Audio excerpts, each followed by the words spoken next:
हरे कृष्णा, राधे राधे। आज सुनेंगे अक्षय नवमी व्रत कथा और पूजा विधि। कार्तिक मास के शुक्ल पक्ष की नवमी तिथि को अक्षय नवमी का पर्व मनाया जाता है। इसे आंवला नवमी के नाम से भी जाना जाता है। यह त्योहार देव उठनी एकादशी से 2 दिन पहले पड़ता है। ऐसा माना जाता है कि अक्षय नवमी के दिन ही सतयुग की शुरुआत हुई थी। इस दिन किया गया पुण्य अक्षय फल देने वाला माना जाता है। अक्षय नवमी का संबंध आंवले से भी है। इस दिन आंवले का सेवन करना और आंवले के पेड़ के नीचे भोजन बनाकर खाने से अच्छे स्वास्थ्य की प्राप्ति होती है।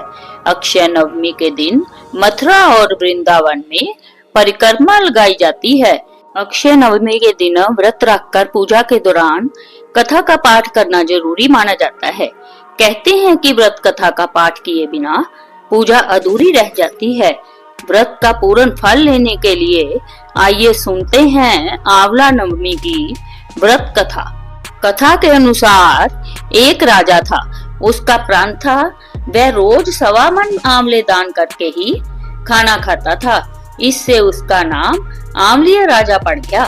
एक दिन उसके बेटे बहू ने सोचा कि राजा इतने सारे आंवले रोजाना दान करते हैं, इस प्रकार तो एक दिन सारा खजाना खाली हो जाएगा। इसीलिए बेटे ने राजा से कहा कि उसे इस तरह दान करना बंद कर देना चाहिए। बेटे की बात सुनकर राजा को बहुत दुख हुआ और राजा रानी महल छोड़कर जंगल में जाकर बैठ गए। राजा रानी आंवला दान नहीं कर पाई और प्रण के कारण कुछ खाया नहीं। जब भूखे प्यासे 7 दिन हो गए तब भगवान ने सोचा कि यदि मैंने इसका प्राण नहीं रखा और इसका सत नहीं रखा तो विश्वास चला जाएगा। इसीलिए भगवान ने जंगल में ही महल, राज्य और बाग बगीचे सब बना दिए और ढेरों आंवले के पेड़ लगा दिए। सुबह राजा रानी उठे तो देखा कि जंगल में उनके राज्य से भी दुगना राज्य बसा हुआ है। राजा रानी से कहने लगे, रानी देख कहते हैं सत मत छोड़े सूरमा सत छोड़िया, पत जाए सत की छोड़ी लक्ष्मी फिर मिलेगी आए। आओ नहा धोकर आंवले दान करे और भोजन करे। राजा रानी ने आंवले दान करके खाना खाया और खुशी खुशी जंगल में रहने लगे।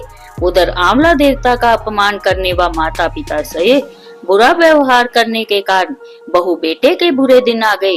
राज्य दुश्मनों ने छीन लिया, दाने दाने को मोहताज हो गए और काम ढूंढते हुए अपने पिताजी के राज्य में आ पहुँचे।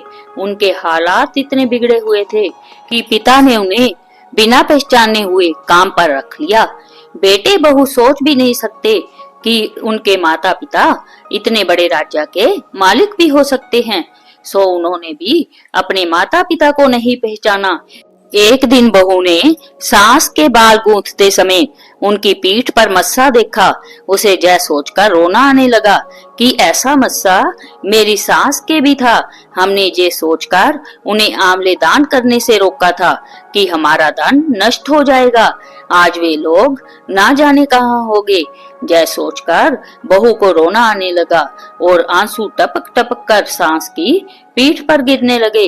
रानी ने तुरंत पलट कर देखा और पूछा कि तू क्यों रो रही है। उसने बताया, आपकी पीठ जैसा मस्सा मेरी सास की पीठ पर भी था।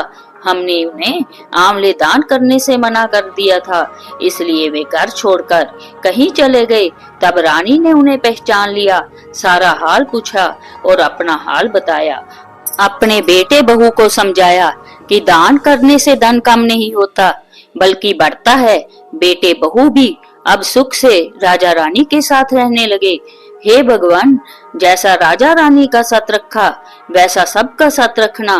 कहते सुनते सारे परिवार को सुखी रखना, यही इस कहानी का अर्थ है। इस दिन सुबह सवेरे स्नान आदि करके आंवला वृक्ष की जड़ में सबसे पहले जल अर्पित करें।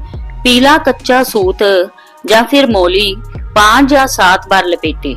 पीला चंदन अर्पित करें धूप अर्पित करें तथा एक दीपक या एक से अधिक दीपक भी आप प्रज्वलित कर सकते हैं। भोग लगाएं तथा आंवला वृक्ष की परिक्रमा करें।